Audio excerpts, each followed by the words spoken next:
บายดีจุเจ้าวันนี้มากินข้าวซอยแต่เช้า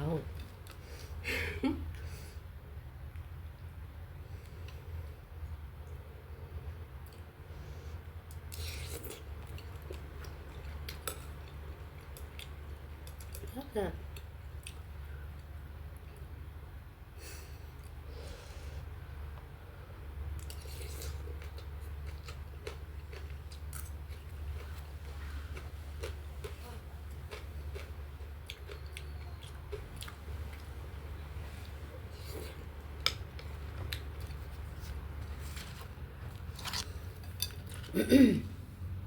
มีคนนอนอยู่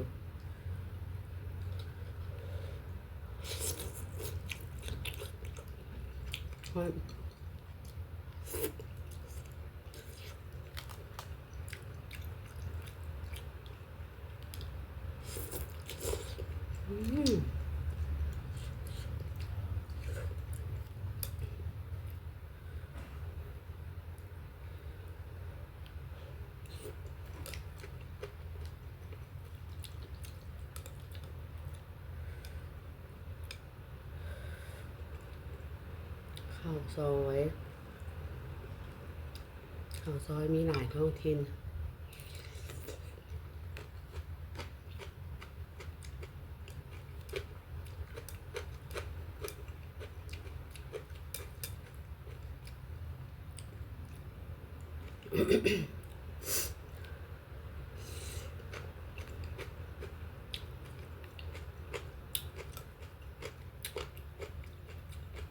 ไปมากินผักบัว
มีคนนอนอยู่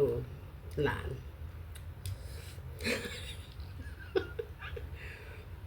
มันเศร้าอยู่ตัวนี้น่ะ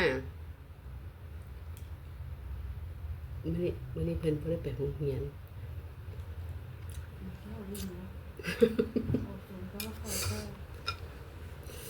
น้าสาวก็ตื่นเช้าหลานตื่นสวย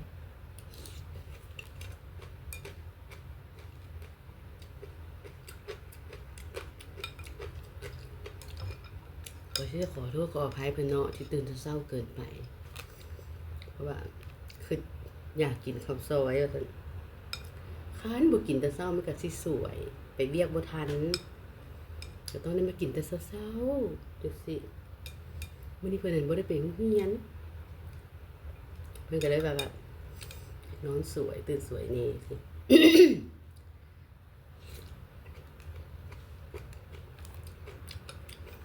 มื้อแลงก็ไปห้องเพลงอีกหลานสาว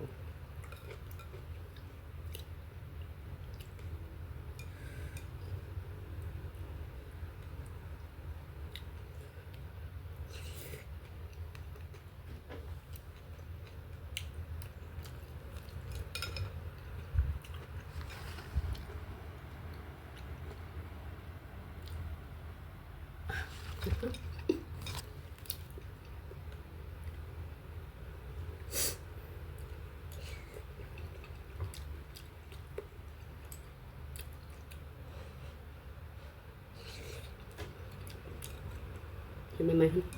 แซ่บกินไว้ก็ได้ฮอด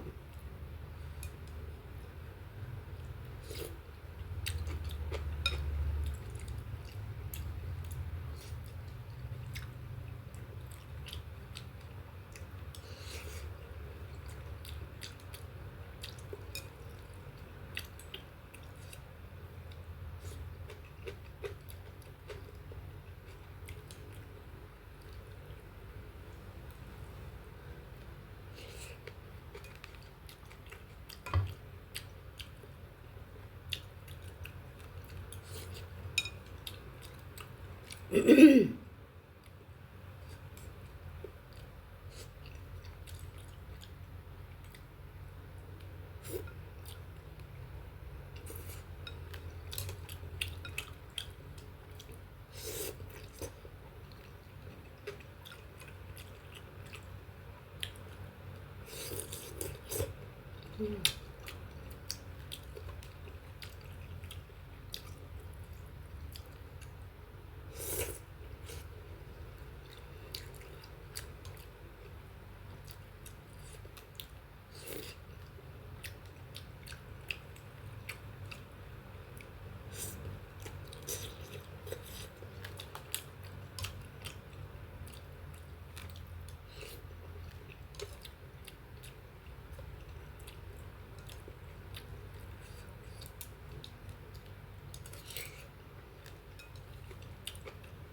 จะเอาเสื้อบนนอนของโฮมไปใช้ตู้ไว้แล้วสาวจะไปซัก ว่าเป็นสาวซักหรอกตู้ซักผ้าซัก